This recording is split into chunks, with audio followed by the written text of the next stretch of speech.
Okay, last week we stopped until here. Okay, for this chapter, it's very important that we need to understand about the leaf structures. The leaf structure is very important. You should memorize. Yeah. Okay. I mean, you should memorize about within the leaf structures and what kind of cell are contents inside the leaf structure. For example, when you look at this picture, this picture, okay, you can see that this is a leaf structure. We call it as a cross-sectional leaf view. So this is the upper part of the leaf. This is the lower part of the leaf.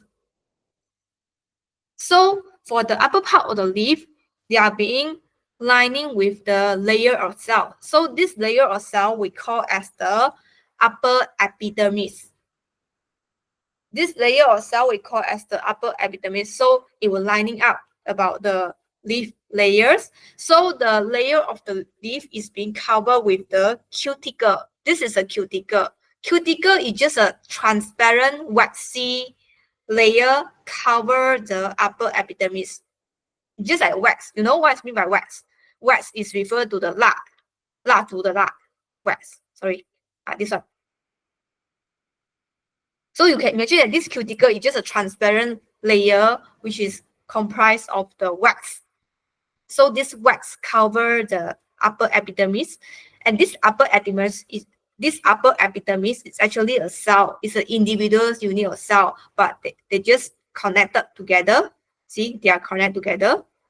And then below the upper epidermis, there will be the palisade mesophyll cell, or we call as palisade mesophyll.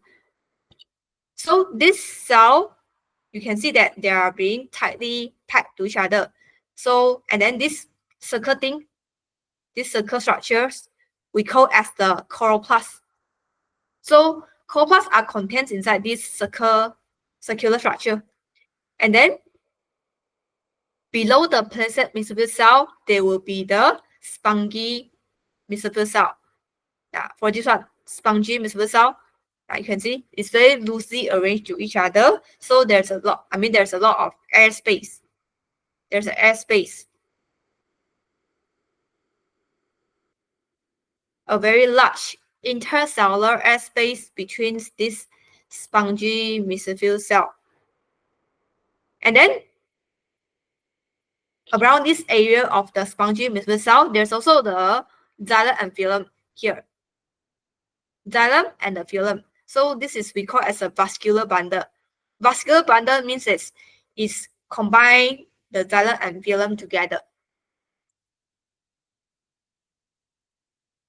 Okay, so that's all. So the leaf adaptations means that it should have a very large surface area. So because they need to increase the surface area for the diffusion of the gas like the carbon dioxide, and also they need to absorb the light for the photosynthesis. So the larger the area, more carbon dioxide and more light will be absorbed by the leaf. And then the leaf should be thin. It's very thin, so it costs more easier for the carbon dioxide to diffuse into the stomata, enter into the airspace of the leaf until they will get into the palisade mesophyll cell. Because palisade mesophyll cell, they contain the chlorophyll. Chlorophyll able to perform the photosynthesis. So for this one, chlorophyll are found in that three kind of plant cell. So you should know which is a mesophyll cell and the gut cell. So chlorophyll, what they do is they will absorb the light energy, so to allow the photosynthesis take place. And then the vein, okay, the vein is referred to the when you observe a leaf structure, you will observe about the vein, right? Like this. This vein is just like the blood vessel in human. In plants, they call as vein. So this vein, they will do something just like your blood vessel, which is they help to transport the waters, okay, from the leaf to all part of the plants. So they will also help to transport the carbohydrates from the leaf and for the photosynthesis. And then for this stomata, so stomata, or sometimes they will call as stoma. You can write stomata or stoma, is up to you. One is singular, one is plural form. So this stomata is just like, it's a small hole found on the lower epidermis of the leaf. It's located at the lower epidermis of the leaf. So they are the small hole which is being formed by a pair of gut cell. You can have a look. It's something like this, right? This the gut cell. This is the gut cell. So the gut cell will control the opening and closing of the stomata, as you can see this. So when the gut cell opens, that means the stomata will open also. Means the gut cell, they expand itself, become turgid. So they cause stomata to open. So once the stomata opens, they can allow the carbon dioxide to diffuse into the airspace of the leaf. And then they will release the oxygen through the stomata to the external environment. See, so it means that they take in carbon dioxide and then they release the oxygen. So this is the gaseous exchange. Gaseous exchange. This process known as a gaseous exchange. And then for this one, epidermis is thin and transparent. They refer to the upper epidermis, which is they allow more light able to penetrate to the placid mesothelial cell as fast as possible. So this is wax. So the wax is just a protection for the leaf. Okay. Mostly the wax is just like a protection layer, so they will not block the sunlight because they are transparent. It's a transparent layer. And then the placid cell are arranged on the top of the leaf, which is below the upper epidermis, is because that they need to maximize for the sunlight absorptions. Then how about the spongy layer? The spongy layer, they refer to the spongy mesothelial cell. So they contain a lot of intercellular airspace to allow the carbon dioxide diffuse through the leaf. So this airspace is a term which is called as the intercellular airspace. The meaning of intercellular means that because the airspace, when you can look at the structure, the space exists between the cell. From this cell to another cell, there's a space, right? There's space here. So they call it an intercellular space between the cell.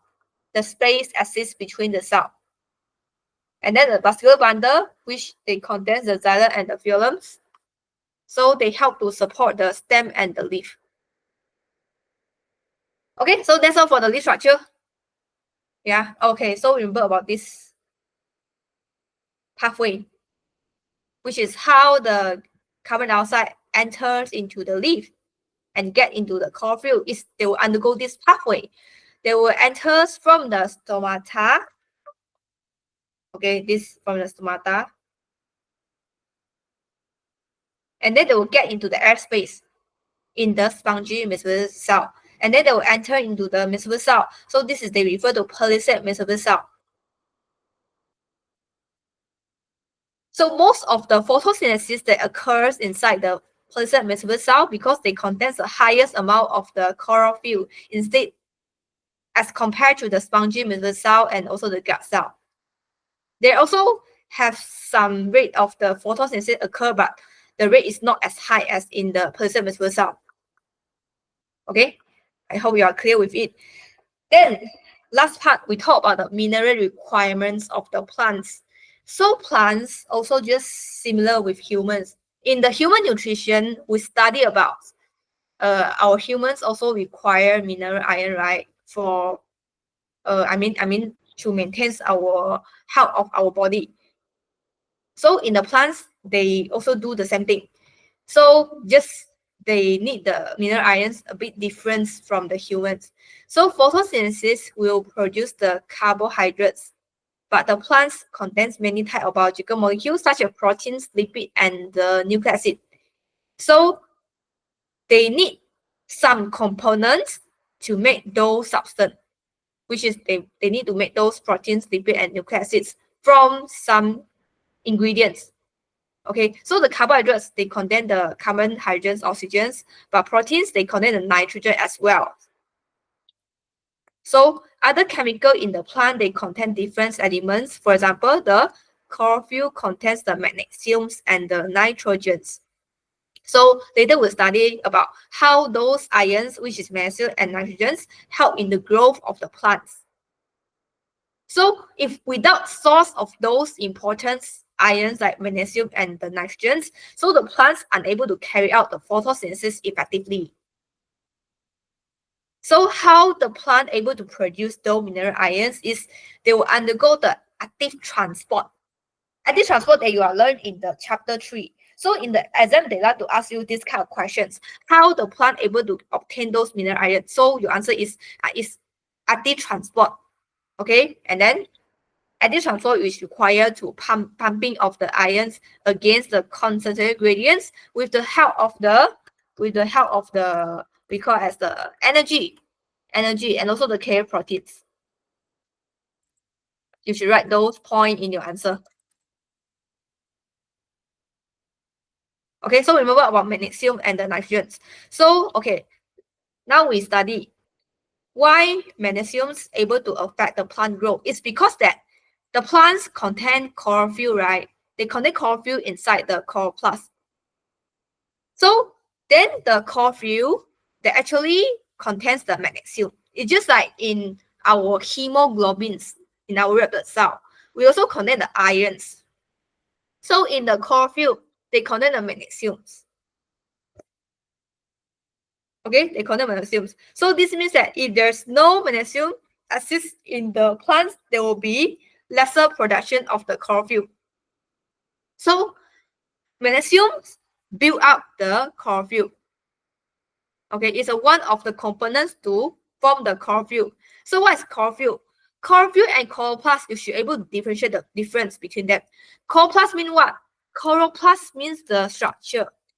Chloroplast, it means it's organelles, right? It's organelles, a very important structures found in the plant cell. But chlorophyll is a pigment, is a photosynthesis pigment found within the chloroplast. Chloroplast, you still remember that it's a double layer membrane, right? And then they contain like a pancake-like structure, like this. This is a pancake-like structure. So the chlorophyll are found within here.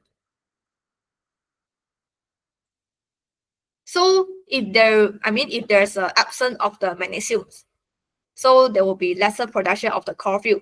So as a chlorophyll is a photosynthesis pigment, is a green pigment also. Chlorophyll is a green photosynthesis pigment. If there's a lesser production of the chlorophyll, this will cause the leaf loss its green color shape. So they will turn into yellow from green like this. Okay, so this condition is known as the chorosis. Chorosis means that the leaf become yellow. It's a kind of nutrition deficiency in the plant nutrition. This chorosis. Okay, so you can see that if there's found yellowing between the veins of the leaf, so usually this chorosis there appears between the leaf vein. Here's a leaf vein, right? Here's a leaf vein. This is a leaf vein. So we can imagine that there's a large area of the yellow color found between the leaf vein. So this is known as chorosis. So as a magnesium are need to make the chlorophyll. C is chlorophyll, not chloroplast, because only the chlorophyll they're able to absorb the sunlight for the photosynthesis. Then how about when the plant they are lacking of the nitrate ions? So the nitrates is actually they are called as this NO3 minus nitrate ion, nitrate. A NO3 minus.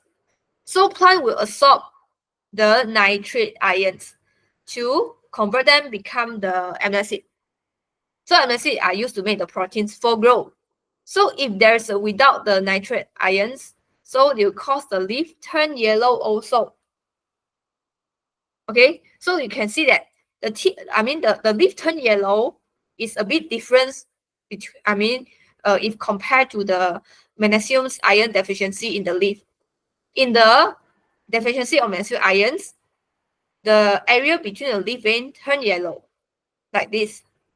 But if the plants are lacking of nitrate ions, it will cause the whole leaf turn become yellow. Yellowing of the whole leaf. So this is different between them.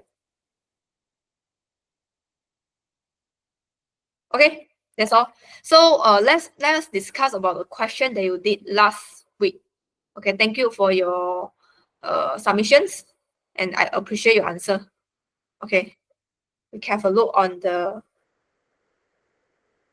past year questions.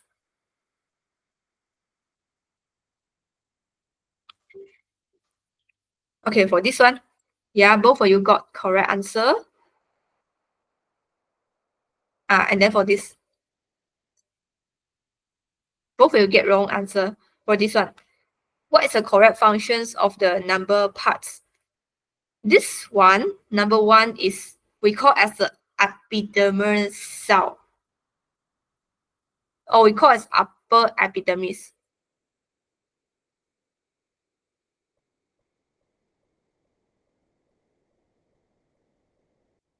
Epidermal cell. So this part labeled with the number one, which is upper epidermis, they do not contain chlorophyll. So they are unable to carry out photosynthesis, yeah? See? This part one, they don't have chlorophyll. Because chlorophyll only exists, because photosynthesis only exists in the cell which contain chlorophyll. Because chlorophyll able to absorb the sunlight, not other structure, only chlorophyll.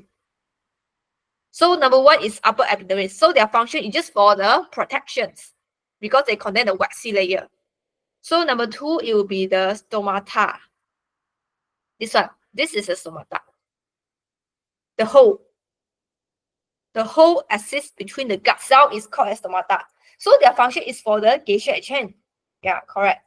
So this number three is, we can have a look. For this one, number three is phloem. Number four is xylem.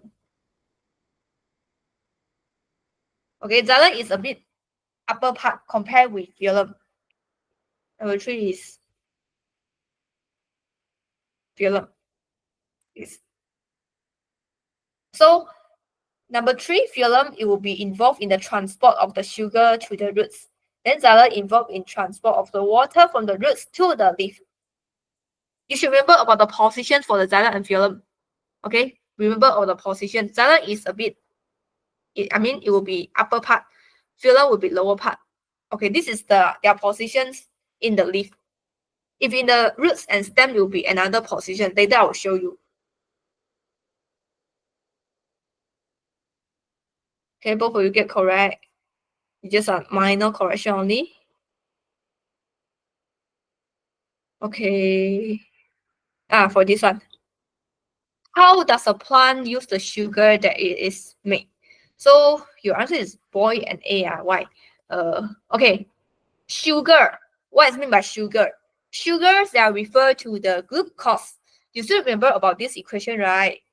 This carbon dioxide plus the water, and then they will produce the glucose, C6H12O6, and they will release oxygen. So this is the photosynthesis equations. Means they will produce this glucose.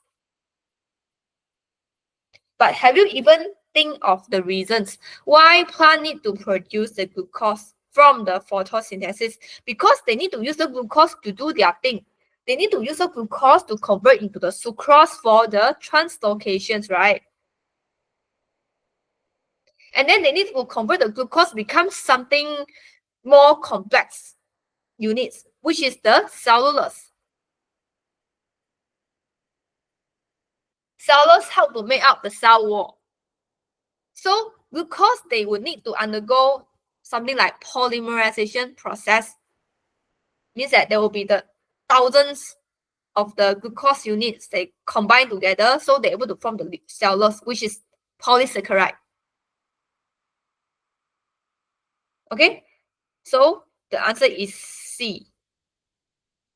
So the glucose can be used to store in form of starch.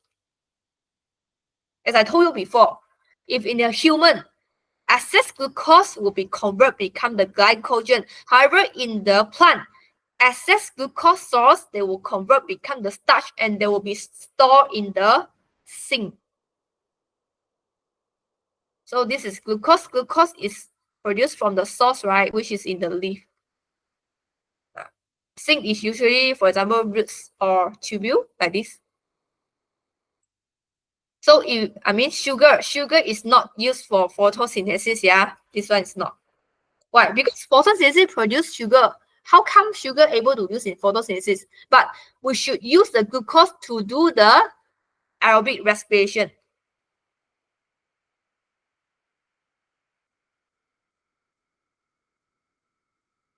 Glucose are being used to perform the aerobic respiration to release energy. So this is usage of the glucose. The question is asking you about the usage of the glucose. Remember that cellulose, they will produce the cell wall. Okay, because cellulose is an important component of the cell wall. So before you produce cellulose, you should have the glucose first. And then for this one, light energy convert become the chemical energy. This is about the photosynthesis. Photosynthesis is a process which is they will convert light to become chemical energy. Because this is here, got the light, right? Then they will produce glucose. Glucose is a storage for the chemical energy. So they will be break down to release energy in the aerobic respiration. And then respiration. Respiration is not a process which is they will convert light energy become chemical energy. It's not. So the answer is boy. And then this one, which soil will be best for the growing healthy green plant? So the answer is donkey. It means that in order to allow your plants to grow faster, to grow healthier, happily, you should provide them with their essential mineral iron, which is nitrate iron and the magnesium iron. It's just like in a human. In human, we also need to have the, supplies mineral ions support to our body, right? So we're able to have the enough ions, like this one, ions. Okay, Fe2 plus. So we need to supply our body with enough iron, so the iron's able to become the hemoglobin. So we're able to produce new red blood cell. If we don't have the ions, our body unable to produce more red blood cell and the new red blood cell. So we will have the anemia later. And then for this, what's mean by phototropism? Okay, sorry, this one you didn't learn before. But phototropism is a kind of response processed by the plant toward the sunlight. Means that the plant will grow to the sunlight directions, like this. If the sunlight are in these positions, the leaf they will grow at here, facing the position of the sunlight. So this is we call it the phototropism, which is a directional growth response to the sunlight. And then for this one, the average number of chloroplasts in 4 different types of cell taken for the plant is shown. What is the root hair cell? Okay, the answer is 0 definitely, because root hair cell, they does not contain any single amount of the chlorophyll. They don't have the chloroplast inside the root hair cell. Okay, then yeah, photosynthesis. Okay, for this one, this show the cell structure from the plants. So what type of cell are these? So you can see that this gut cell, platelet cell, mesophyll cell, this spongy mesophyll cell, both of them, contain the chloroplast, right? However, in epidermal cell, do you have chloroplast? The answer is no. The answer is no. So the answer should be in A, because this shows the cell without chloroplast. No chloroplast inside. Because if there's a chloroplast exists within the cell, they should be formed in this way. Like this. So the answer is A. Because epidermal cell, just like root hair cell, both of them do not contain any chloroplast. So they are unable to perform photosynthesis. So the bacillus bundle contains phloem. Okay, for this one, which structure is the placid mesophyll cell? The answer is boy. It's not A. A is what? A is the upper epidermis. Or we call as the epidermal cell. You can see, whenever you want to watch for the position of the chloroplast, it's shown in this picture, like this. This small dot show the chloroplast position. This small dot.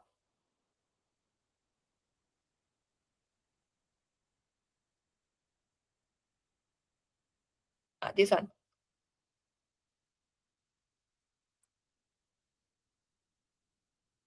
And then for this one, which cell form the upper epidermis of the leaf?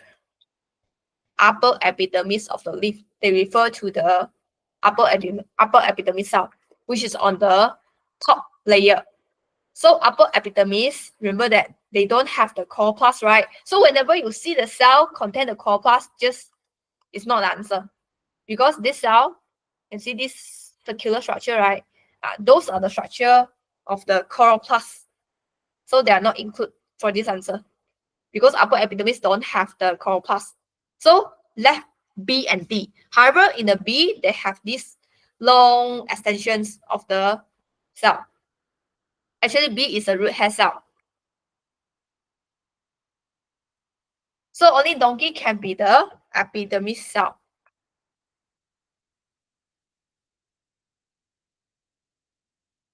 Okay, I think both of you do a very great job in answer about the exam questions. Okay, this one. In which part of the cell does photosynthesis occur? Okay, this one, you circle C.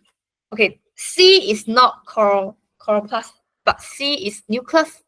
Still remember or not? Plant also contain nucleus, just that the vacuole is too large until they will press the nucleus against their periphery. C actually is nucleus. So the D is this one. So D is the chloroplast. This one. So D is the chloroplast, which photosynthesis occur in this site. Okay, for the plants, they require the nitrate ions because nitrate ions are being used to make the amino acid. Okay, and then for this one, X, Y. Y is the upper epidermis, yeah, which is they do not contain the chloroplast. Then X is the spongy mesophyll cell. Can see that contain a lot of air space exists between them. Okay, then for this one,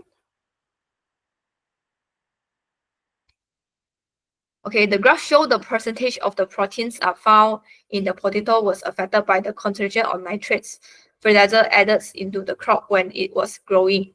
So if you have the increased nitrates fertilizer concentrated added, you're able to produce more proteins product in the potato.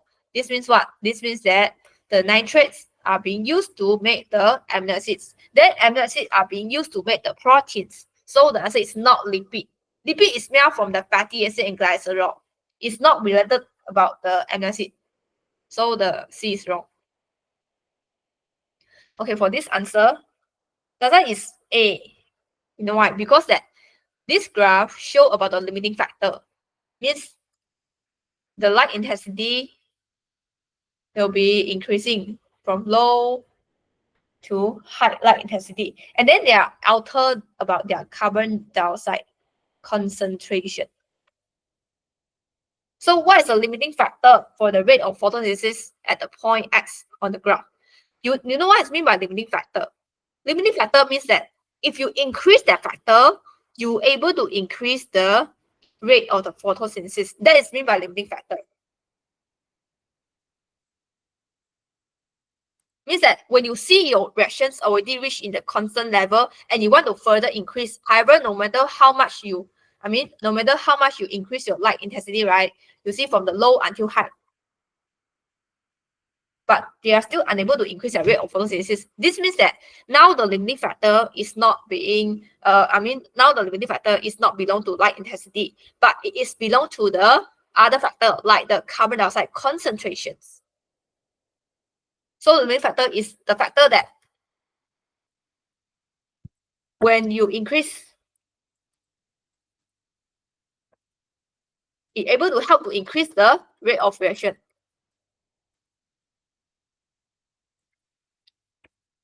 So why this one, the answer is A, is not B, because that it shows that when you increase the light intensity from the low, which is on the left side, low, to the high light intensity, however, you are still unable to increase your rate much effectively.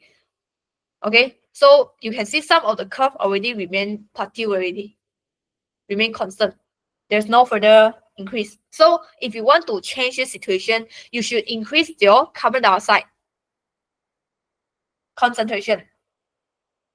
Okay, once you increase carbon dioxide concentration, you're able to see the reaction double up. Okay, that's all. Thank you for your submissions. So I hope you understand. So the important point for this chapter 6 chapter is please know about what nitrate ion do, what magnesium do, okay? Yeah. And then about the leaf structure, okay? You should know about leaf structure. Okay, so before we go into the chapter 8, let me discuss about some of the important point in the chapter 4.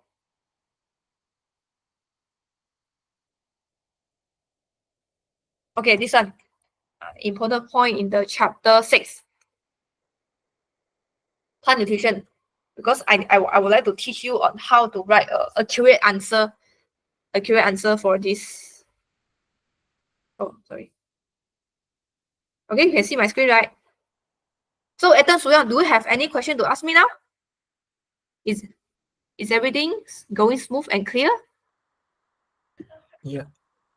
Okay, sure. Come. Let's have a look on the paper 4, which is chapter 6. Okay. This paper is very important, and I will give you the paper 4 practice, which is included from the 2015 until 2023.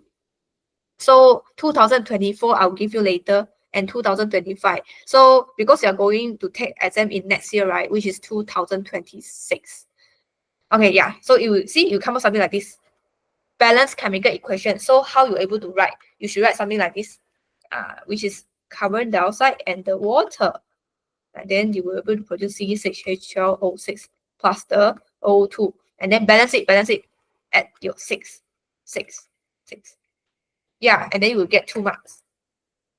Okay, then this show about the experiments. How the different wavelength of the light will affect the rate of photosynthesis. And then they calculate the rate of photosynthesis by using the gas. Okay, because photosynthesis, they will release oxygen. So if they release a large amount of oxygen, that means that the photosynthesis rate is very high, right? So they're able to increase the amount of the oxygen. And then in the solution, they are added with the 1% of sodium hydrogen carbonate solution. It's because that they want to detect about the carbon dioxide level in the solutions. Okay, so this is the experiment. So you can see under different wavelengths, which is formed by different color. Okay, this is this means about every color they have their own wavelength. You can see from the violets to blue, green, yellow, and reds. This is their wavelength. And then the wavelength will impact about the rate of photosynthesis. So it will affect the volume of gas being collected. Sorry, let me show you a graph. Waiting for a while. Better for understanding. Photosynthesis wavelength. Because I worry that you can't understand what I mean. Wavelength photosynthesis. Okay, I would like to show a graph that how the wavelength of the light able to affect the rate of photosynthesis. This is a very good picture.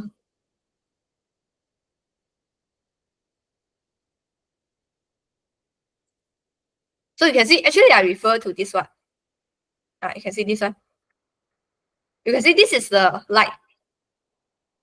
Different type of the light. From the blue color, green color, red and yellow color. So you can see that the absorption of light, this one, absorption of light, reach highest in the around this wavelength and this wavelength.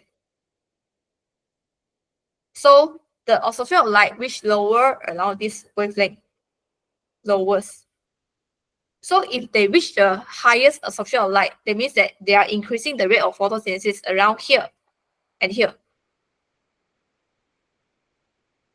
So the question asking you, describe the effect of the wavelength of the light on the rate of photosynthesis. Means that how wavelength of light able to impact on the rate of photosynthesis.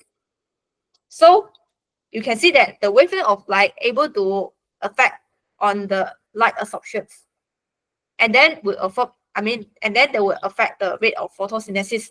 So you can see that as the wavelength increase from violet to red color, from 400 nanometer becomes 675 nanometer. So you can see the volume of gas collected also varies. So initially, the wavelength from 400 to 475, the volume of gas is about 0.8. But however, when the wavelength reach about 550, which is the green color and yellow color, so the volume of gas produced will be decreased. Until when they reach the red color, they will increase back, become 0.9. So this means that as the wavelength increase, the rate of photosynthesis will decrease and then they will increase back. Okay, so you just need to describe only. Describe. So high rate of photosynthesis are recorded in the blue and violet rays, and then red color with the wavelength of the around here. 400, 475, and the 675, they will be record highest number of the rate of photosynthesis because they produce more oxygen, right? This color and this color. So then the low rate of photosynthesis are being recorded in the green and yellow light with the wavelength of 550 to 600. So you just write this way. Okay, whenever the question asks you to describe means what? Describe means that you describe the trend of the graph. Increase, decrease, or remain constant. You don't need to give the explanation. Just like increase, decrease, remain constant. That's all. Okay, then they give you about 3 marks only. So if you write answer like this, it's enough for you to get a full mark. Because you already described about trend of graph, right? Which is when this increase, this will decrease and increase. And which one is highest? Which one is lowest? So this is how you're able to describe the trend of the graph. Highest or lowest? Or you can answer in this way. The maximum rate of photosynthesis are recorded with the 0.9 cm³ of the gas being released at the 675 nanometer, which is in the red color region. Form your own sentence by using the detail provided. Okay, so how they calculate the rate of photosynthesis, which is they will divide the volume by 5 minutes. Like this. They are calculating the 5 minutes. So in the 5 minutes, how many gas bubble will be produced? And then, okay, why the student keep the length at the same distance during investigations? Because that they want to make the light intensity become constant. If they alter the position of the lamp, right, maybe become nearer or further. If they adjust the lamp become nearer, distance between the light and also the plant itself, you're able to increase the rate of photosynthesis. So you are able to study how the carbon dioxide concentrations will affect the rate of photosynthesis. So that's why you need to keep the light intensity constant. And then the sodium hydrogen carbonate they will provide the carbon dioxide, which is required in the photosynthesis. So it will cause the only limiting factor is the wavelength itself. So you can see that this sodium hydrogen carbonate solutions, so they will provide the carbon dioxide. So it means that they will provide the carbon dioxide in the constant way.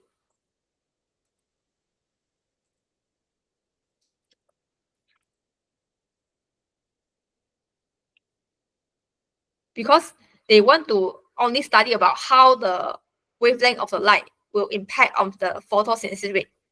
So this means that they need to keep other factor like light intensity and the carbon dioxide and the carbon dioxide concentrations become constant, which is a constant variable. And then this one, state the use in the plant of the carbohydrate produced in the photosynthesis. They use carbohydrates for, this is example of the question example answer you can write. Used to make the cellular cell wall, right? And used to make the starch, oil, or fats. And convert become the sucrose for translocations. You can write it this way. Or they are used in the cellular aerobic respiration to release energy. Yeah, so this answer you're able to write. And then for this one, the student will investigate about how substance able to diffuse through the basking tubing. This is a basking bag. Okay, basking bag itself, it is a semi-permeable membrane, just like semi-permeable membrane, just like your cell membrane. Is a similar characteristic with the cell membrane because both are also semi-permeable, which is they only allow certain particle to diffuse through it. Means the particle size only able to become small only. And then you need to explain this result. Okay. They put these basking bags into the water. So within the basking bag, they contain the starch solutions. This is the starch solutions inside it. Okay, then what will happen? So they will add the iodine solutions into the water in the test tube. So after 30 minutes, the content of the basking bags was stained in blue-black, but the water outside remains in the yellow color. It's because what happened is because that when inside the basking tube, the basking bag contain the starch solution, right? Yeah. The starch solutions contain the starch molecule. Starch is the polysaccharide, which is a large particle, something like this. It's very large. So these starch solutions, which is a large particle, are they able to diffuse through this basking bag? The answer is no, right? They are unable to diffuse out. So whenever they add the iodine solutions inside the water, iodine solution, which is in this way,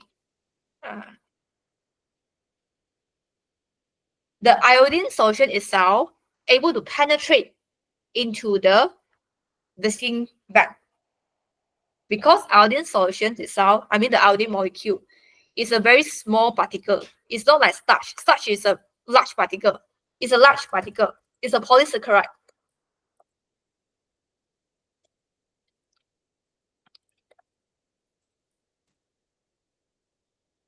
So you can see that iodine solution is very small enough to pass through the membrane of the Biskin tubing. So the iodine solutions, they will diffuse into the Biskin tubing contain the starch. So they will stain the starch. So they will change their color, become the blue-black color inside. So at the end, inside they become blue-black color. Like this. But outside they remain as a yellow-brown color. Okay, because there's no starch diffuse out, because they are too large already. You just explain about the reason why this happened.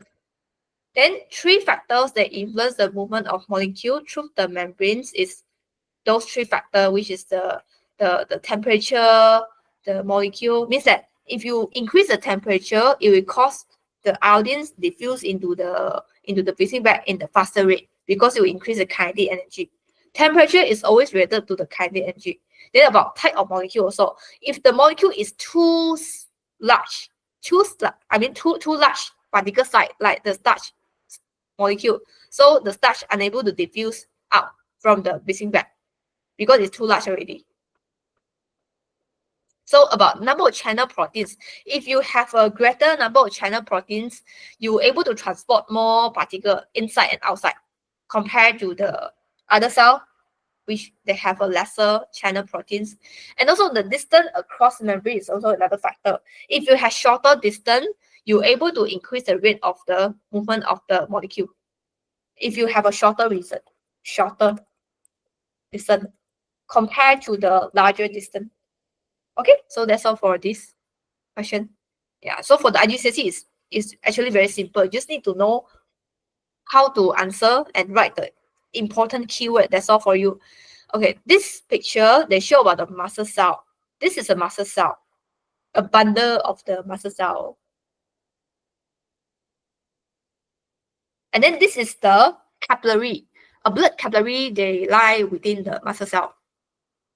So they ask you to describe the pathway of the carbon dioxide when they are produced in the muscle cell and are transported to the blood, the whole pathway. So what will happen? So imagine that this muscle cell, they're able to carry what? They're able to carry the cellular rate respiration, right? They are able to carry this cellular rate respiration.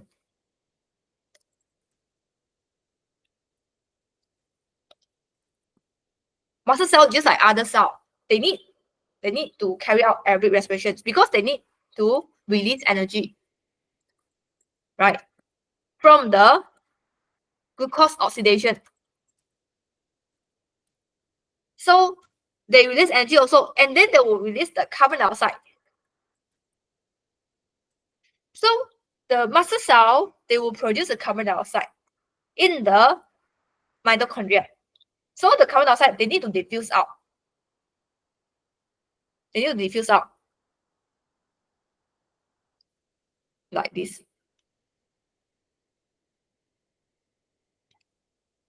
So when the carbon dioxide diffuse out, they will go into the blood plasma through the capillary wall.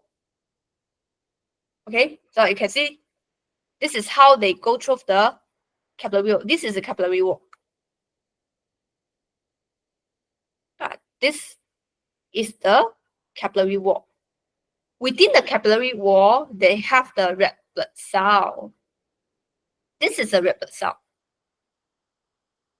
This is a cross-sectional view of the red blood cell. This one. So inside the blood capillary, they have the red blood cell. So the the carbon dioxide produced from the muscle, they will diffuse into the blood plasma. So they need to go through the capillary wall and enters into the blood capillary and diffuse into the red blood cell.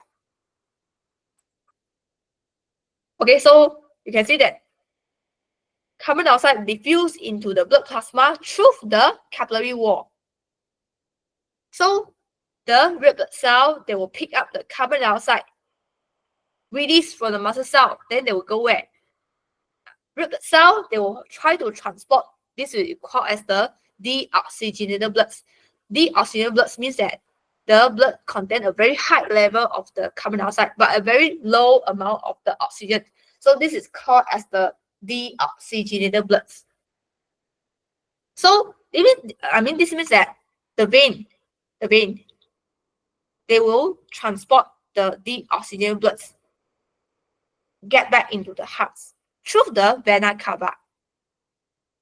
You will learn this vena cava in the human transport system. Vena cava is a kind of the vein. It's a kind of vein. It's the largest vein in our body.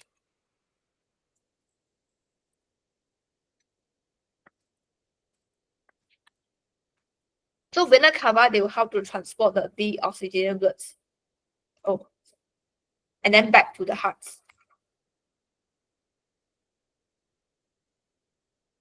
Whenever you write about deoxygenated blood means that the blood contains very rich level of carbon dioxide, but very less amount of oxygen and a lot of like waste products.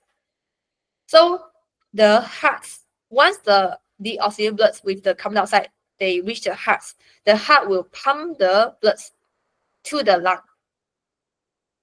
So from the heart, they will get into the lung through the pulmonary artery.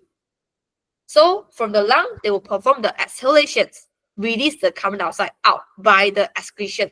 So this is the keyword that you should write. Spit out during exhalations, deoxygenated blood. Which vessel?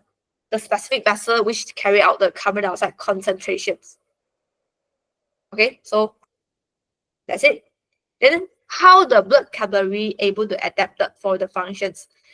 The capillary, which is maybe you can have a look on this picture. When we talk about the alveolus and the blood capillary, alveolus and the blood capillary is referred to this picture.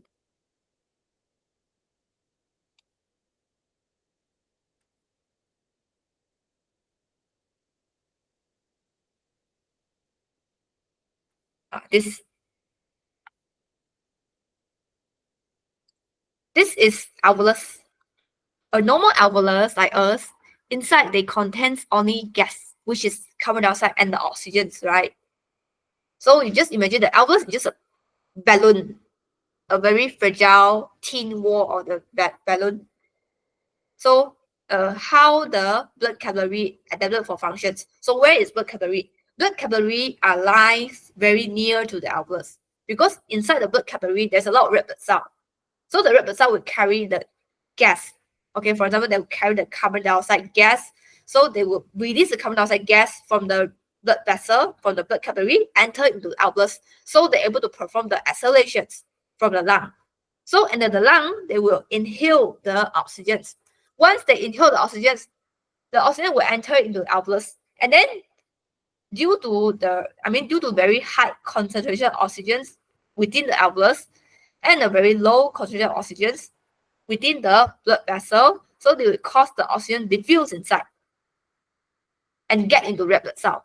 So the red blood cell, they're able to help to transport the oxygens to another body tissue. Yeah, so this is the whole story. So how the blood capillary like this able to adapt for their gaseous exchange. So this means that the blood capillary, they need to have a very thin wall. Thin wall, so you're able to increase the efficiency for the gas exchange. Very thin wall. Allow the gas just move in very quickly. This is what we want. And also the blood capillary contain very, very small lumen. Lumen means what? Lumen means that whenever the blood vessel is just like a water pipe. You saw about water pipe before, right? Water pipe, okay? 水管. So blood vessel is just something like water pipe because inside they contain the lumen. Lumen means a small hole. So within the lumen, they allow the blood and other neutral molecule to transport through the lumen of the blood capillary. Lumen means the internal cavity of the tissue or organ itself. Internal cavity, internal structure. So the lumen must be small. They're able to allow many capillary to fix into tissue. And then the blood capillary are comprised of very extensive networks. What is meant by extensive network? Extensive network means that they are being highly branched like this. This picture show about. You can see this picture. It shows about extensive network.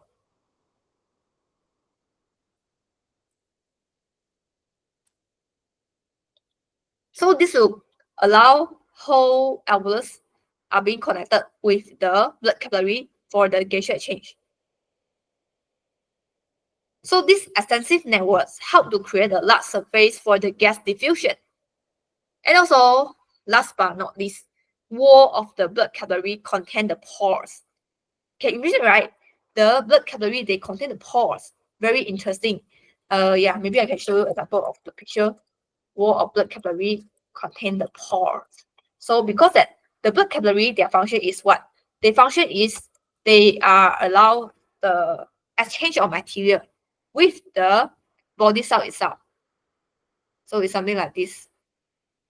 The pore. Can I show you about this? So there's a small pores on the wall of the blood vessel. You can see like this picture. This is the capillary. This is within the capillary.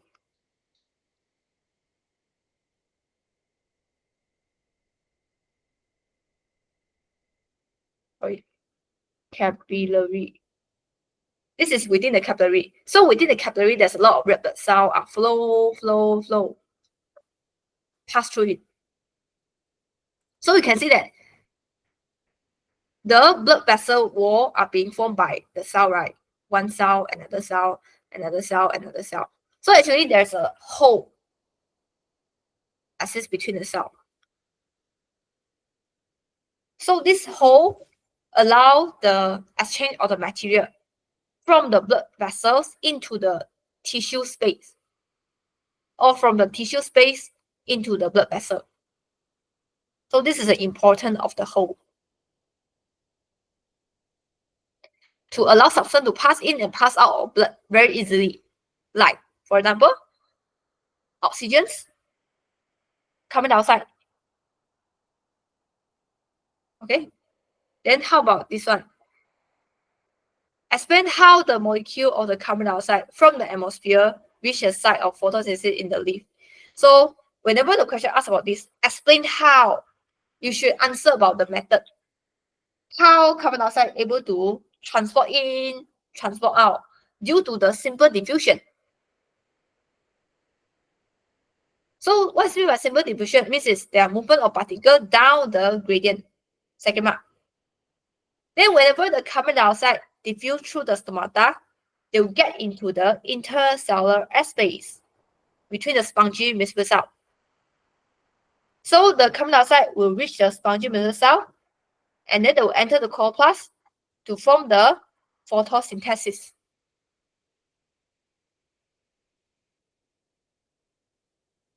You can see this is how the pathway, which is the carbon dioxide, able to get into the leaf from the stomata itself into the spongy mucous cell, which is the airspace, and they get into the mucous cell and then enter the chloroplast. So this is the key point you should write in your exam to get mark. Okay, for this one, yeah, leaf is an organ. You should know how to explain, and then you should know how to identify the structure of the leaf. It's very important. You can see they come in exam this way. So how you're able to identify? So whenever the picture come out in this way, you should be able to identify the structure, right? You can see this look like there's a lot of space. There's a lot of space right here, space. So this means that this L is referred to the spongy mucous cell. Then how about the J? J is very closely packed to each other, right? See, so packed, no space between them. So this is called as polycystic mucous cell. Then how about K? K is just a small single layer on the top. So this K requires an upper epidermis. So this is the answer. Okay, for the polycystic mucous cell, how is the adaptation? Adaptation means what? Adaptation means structure. Describe the structure from their external appearance. Means that it's long or tall or thin or fat. Just describe their external appearance only. So from the external appearance, the plastic messenger cell is very tightly packed with the corpus. Then how about layer K, which is the upper epidermis, or we call as the epidermal cell. You can call this upper epidermis. It's enough for you to remember. Upper epidermis, if you're below, it's lower epidermis. So for the upper epidermis, there's a waxy layer cover on it. So it's a transparent just to allow the light to pass through and reach the palisade messenger cell below it. Then how about layer L? Layer L is a spongy messenger cell. It's a very loosely arranged cell with a lot of air space between them. So their function is do what? Gaseous diffusions. Gaseous exchange. Sorry. This is correct term. Gaseous exchange. So what's meant by gaseous exchange? It means that they will allow the carbon dioxide to enter, and then they allow the oxygen to exit the leaf. Then, okay, nitrates, iron for growth. Nitrates is referred to these ions. NO3 minus. This one. NO3 minus. This is a chemical formula for the nitrate ions. So why nitrate is so important to plants? Because plants, whenever they want to make proteins products, they need their raw material, right? Which is the amino acids. So amino acid only capable being produced from the nitrates. So nitrates is a source of nitrogens. So they need to use these nitrogens to make the amino acids. Amino acid to make the proteins for growth. So this is how you're able to write your answer. So nitrates are being used to make the nucleotide base or DNA or RNA. I'm not sure, do you still remember about amino acid structure? So you can see amino acids C, COOH, NH2, CR. So you can see this NH2 is what? N means nitrate.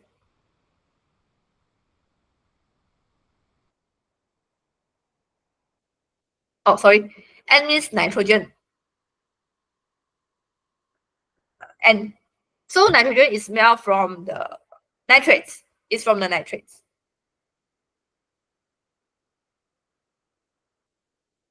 So from the nitrates become nitrogen. From the nitrogens, it becomes the amino acids. From the amino acid, it becomes the proteins. So this is how you're able to link together.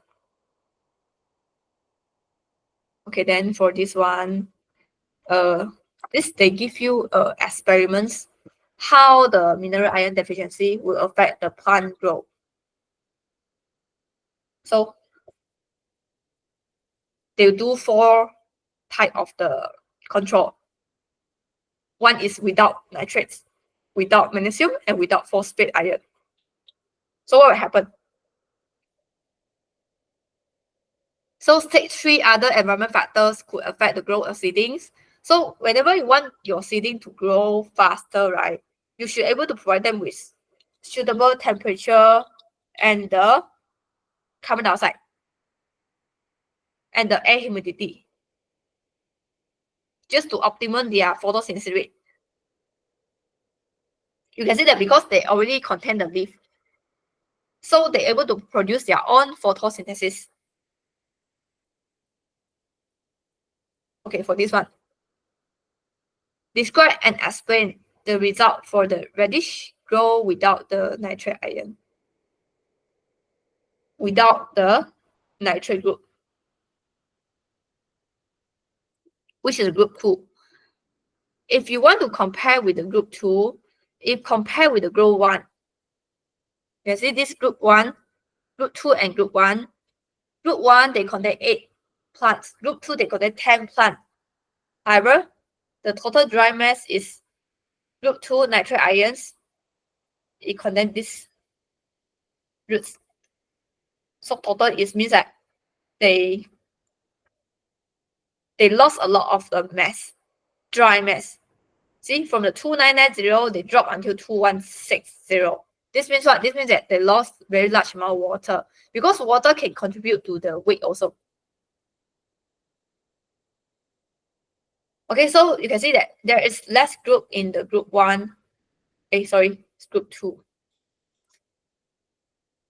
which is without nitrate ions, compared with the group 1 with the complete mediums. So the leaf roots mass of the plant is less than the control group 1. So nitrate ion is used to make amino acid is used to make proteins. That's all. And then what happened is without magnesium ions. If without magnesium ions, that means that you are able to produce a chlorophyll, right? As magnesium is needed for the chlorophyll. So whenever the chlorophyll is being produced out, chlorophyll is a photosynthesis pigment, so it's able to make the plants to appear greenish because it's a green photosynthesis pigment. So if there is no magnesium ions, no chlorophyll will be produced. It cannot able to trap the sunlight for the photosynthesis, so it causes the less sugar being produced for the respiration. Okay, you should remember that photosynthesis will produce a glucose, and those glucose will be used up in the respirations. So if you don't produce more sugar, it will affect the respiration also, because respiration, they depend on the sugar that you supply. Okay, then this one suggests why the radish plants in the group 4 grow less than radish plant in the complete solutions. The group 1 plant means that they are lacking of the phosphate ion. So when they lack the phosphate ion, we should think about what kind of process will affect the phosphate ions. So when you talk about phosphate, we talk about phosphorus. You still remember about this structure, which is about DNA. DNA structure, which is this one. DNA structure, they contain what? They contain the sugar phosphate bond.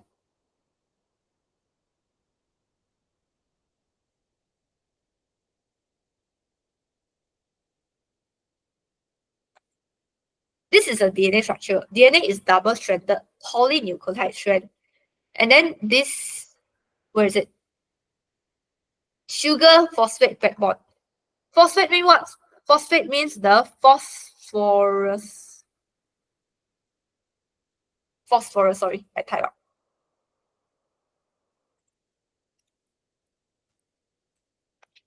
So the phosphate, they able to help to form the building block for the DNA. Okay, so new DNA is needed for the cell to divide by mitosis. So chromosomes are made of DNA. DNA are needed for the protein synthesis. Protein is needed for growth. Okay, this one also recognize their structure again. And then this one, explain why is this necessary for the function of the leaf cell. Means that why they should have a very large surface. Why? So you should answer. Explain means you should answer why. Because they're able to increase more oxygen intake, like this, something like this. So the gas exchange throughout the leaves is called as simple diffusion. Then the large surface area are able to increase the efficiency of the gas exchange.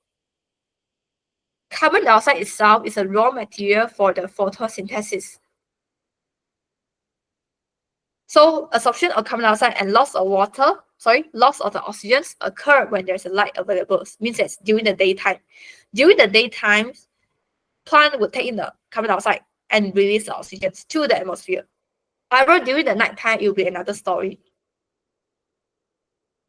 Okay, just like you need to have the large surface area to absorb more things. Then explain why there are many interconnecting airspace within the leaf. Because that they need to allow the movement of the gas to increase the efficiency of gas exchange, increase rate of photosynthesis and transpiration. Yeah, allow movement of gas exchange, increase the rate. So you should have many airspace. You have a many airspace means that you have more space to accommodate incoming gas like the carbon dioxide. Okay, then this one. What conditions cause the wilting happens? Means right, no water or high temperatures, means that the environment is not suitable for the plant to grow more. So other answer you can write is high wind speed or water logging. Water logging means that during floodings, there will be waters accumulate within the certain area, so it will cause the roots of the plants soak in the water for a very long time. So this will cause a wilting also because they cannot, they cannot perform the aerobic respirations during the night time. So what happened to the cell if the plant is wilting? Wilting means like this. You see, they lost their turgidity already. They lost their turgor pressure, the turgor pressure. So means that expand, and then they ask you to expand, yeah. So you should write the reasons. The reason is water loss already for the plant. So how water loss means the water will diffuse out from the vacuole of plant cell and to outside down the gradients. So this will cause the pressure of the water pressing on the cell will decrease. So this is also reducing the turgor pressure. So the plant cell will become flaccid or plasmolized. Okay, just like a balloons will being deflected. So because that the plant cell rely on water for structural support to prevent wilting. Plant is just not like humans. So Adam Suyang, in human, how we able to support ourselves? We able to support standing up on ourselves by backbone, right? We have a very strong backbone. Turgid and flaccid plant cell. But how the plant cell able to support itself to stand upright? So they need to store waters within the vacuole. This one. We learned before for this turgid cell and flaccid cell. Turgid cell, you can see that the vacuole expands in their sides and then they will press. When they press, they will create a turgor pressure. We call it the turgor pressure. Sorry, I type on better. Turgor pressure.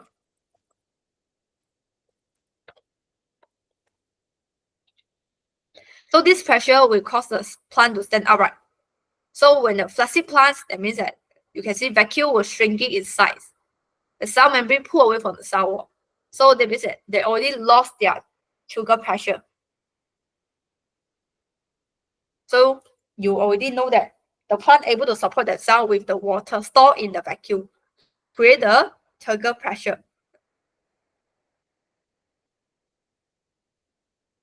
Okay, so this one, a bit funny, this question. Advantage of the plant's wilting. Why plant need to wilt? When the plants wiltings, right, they are actually closing their stomata to prevent more water loss. Because they need to conserve the water for another process or another part of or another use by the plant cell. So this will reduce the surface area exposed to the sunlight. So to reduce the further water loss already. Okay, so I think we discussed until here. Then for this one, okay, we discussed about last question already. Then yeah. Because of paper 4 is very important for you to answer. You should understand about concept and then you should know how to write your answer in a sentence in a very organized way. Okay, for this one, number 7, the rate of photosynthesis of the terrestrial plants can be determined by measuring uptake of the carbon dioxide. So they ask you to explain why plant need to take out the carbon dioxide. It's because that carbon dioxide is a raw material for the photosynthesis. And also carbon dioxide is the inorganic. It's an inorganic. Glucose itself is organic.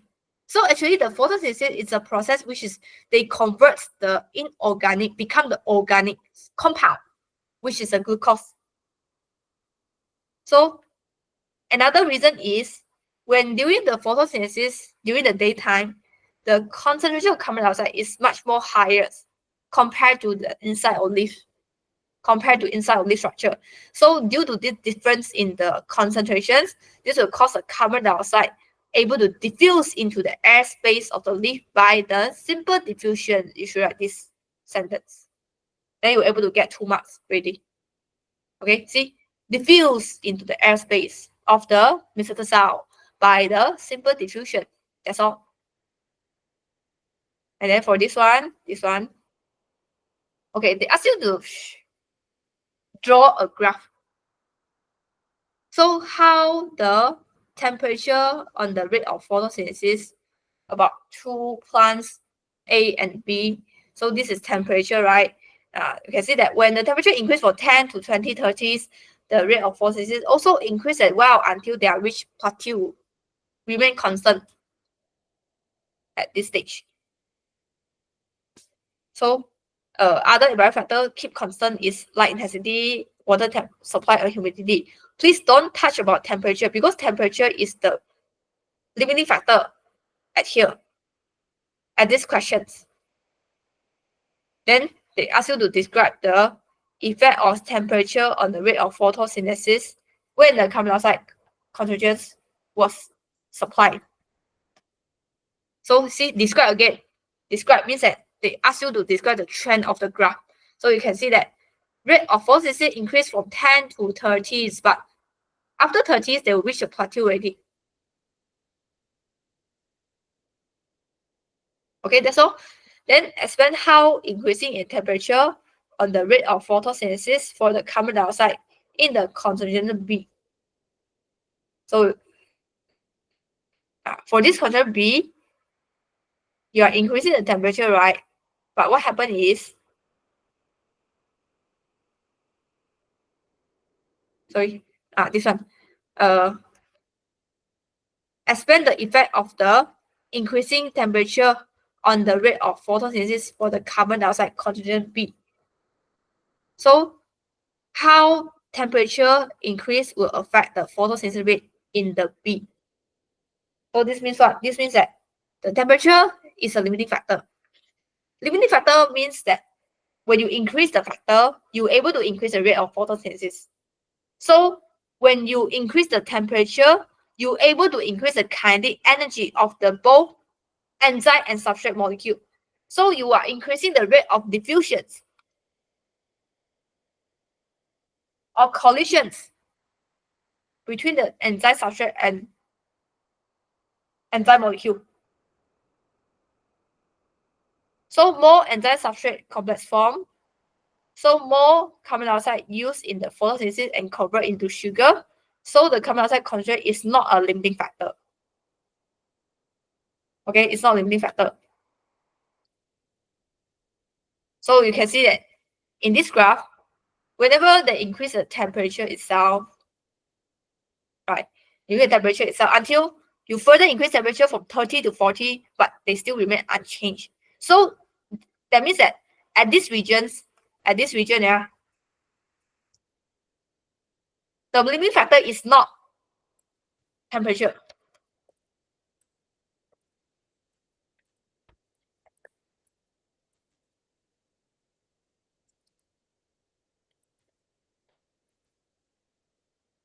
Which is from 30 to 40. As you can see that you further increase in temperature, also unable to increase the rate of photosynthesis. They just remain constant like this. But between 10 and 30s, the limiting factor, it will be the photosynthesis. It will be the temperature.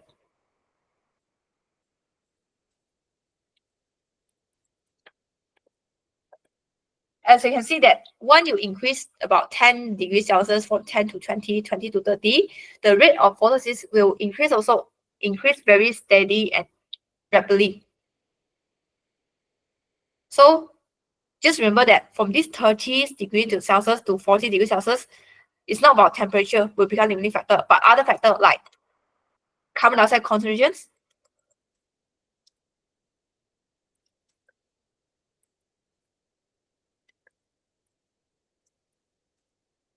like for example, the light intensity.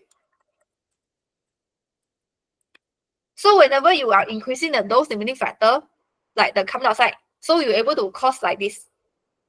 See, a very significant increase when they are increasing the carbon dioxide concentrations from 370 ppm to 1000 ppm.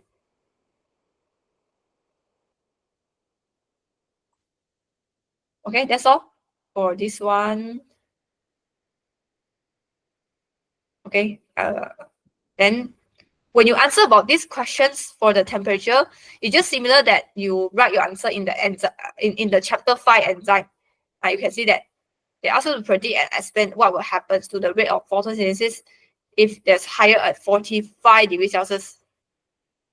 So what will happen when they reach the 45 degrees Celsius is they will cause the antioxidant enzyme already being denatured by too high temperature. So it will force the stomata to close in a very high temperature. So it will cause no carbon dioxide to enter into leaf. Why? Stomata close in high temperature because they want to reduce further water loss. As you know that if you are increasing the temperature, you're able to increasing the rate of transpirations. So in order to reduce the transpirations, sometimes the stomata will close because they want to reserve water for itself. So slowly, plants will develop the survival in the very high temperature, just like in the 05, okay? Just like in the 05.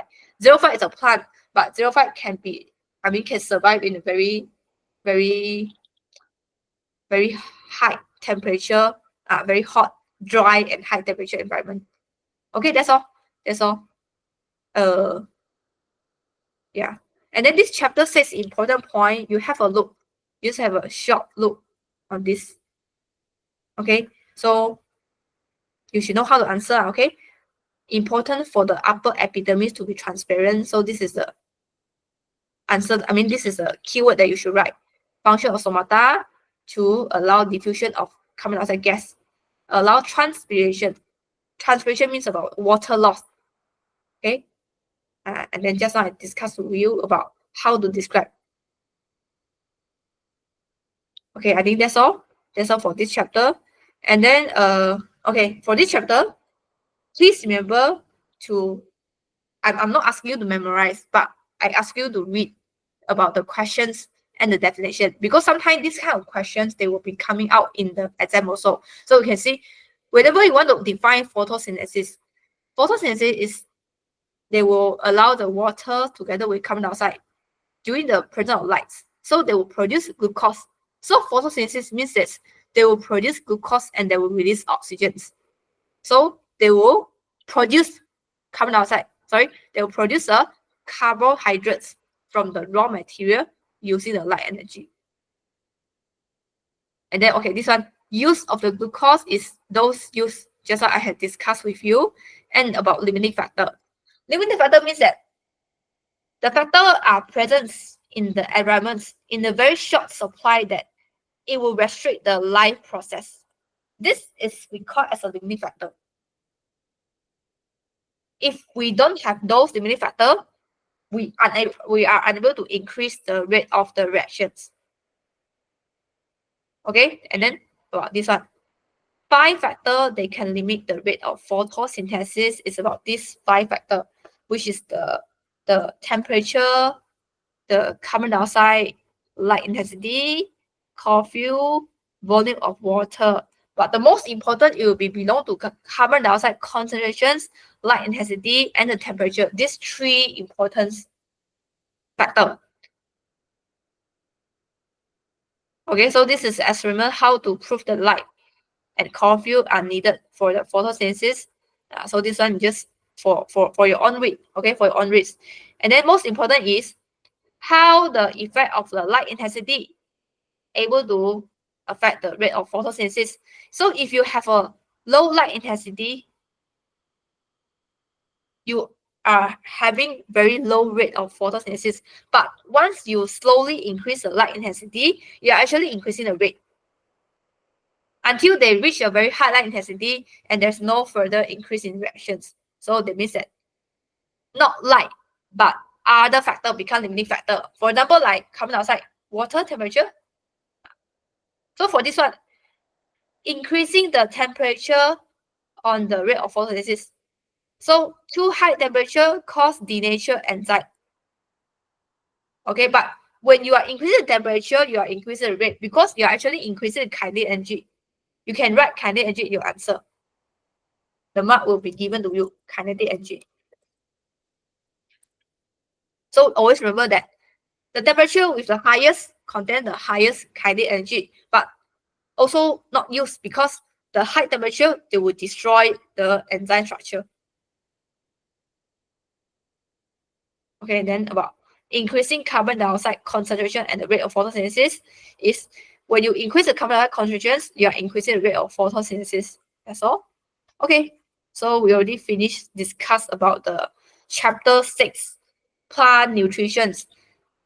Then we will continue about chapter 8, transport in the plant. This one, chapter 8. So in this chapter 8, transport in plant, we study about the functions for the xylem and the phloem. This one, xylem and phloem. Okay. For the xylem and phloem, they are assist in the plants, all part of plants, which is they are found in the stems, roots, and leaf. Stems, roots, and leaf. They are found in these 3 parts of the plants. So the function of xylem is they are help in to transport water and the mineral ions from the roots, because the roots contain the root hair cell, right? The root hair cell with very long extensions, so they will get in. They're able to absorb the water and the mineral ions from the soil water. So the water, it will enters into the root hair cell and get into the roots, and then they will being travel up to the stem until they will reach the leaf. So this transportation of water mineral happen in the xylem vessel. Then how about the phloem vessel? Phloem vessel, they help in transport food material, just like sucrose and amino acid. Please remember that sucrose is not glucose. Please don't write glucose in your answer. Not glucose for the translocations. Okay, so even though during photosynthesis, the plant, the leaf of the plant itself, they will produce the glucose. However, the glucose they will convert become sucrose during the translocations. Sorry, are you there? Accidentally left, sorry.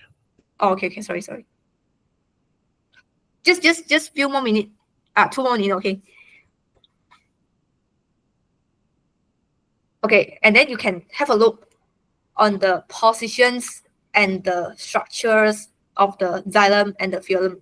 You see, this is the xylem and phloem. This is in the roots. This is in the root, yeah, and then this is in the stem. You can see in the roots, they will be in this way.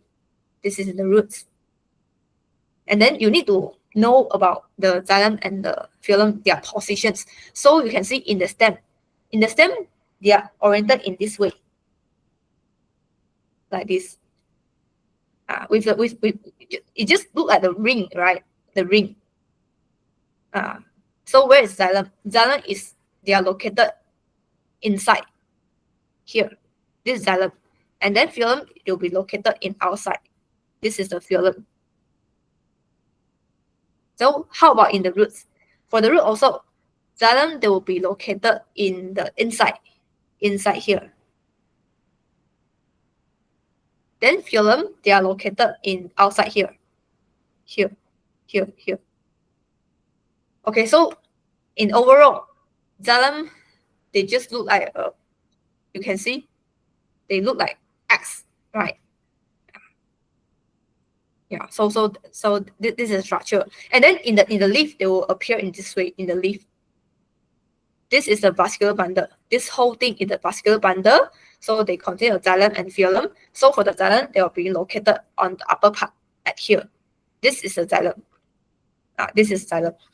Then for the phloem, they will be in the lower part, below the xylem tissue. This is the phloem. That's all. Okay.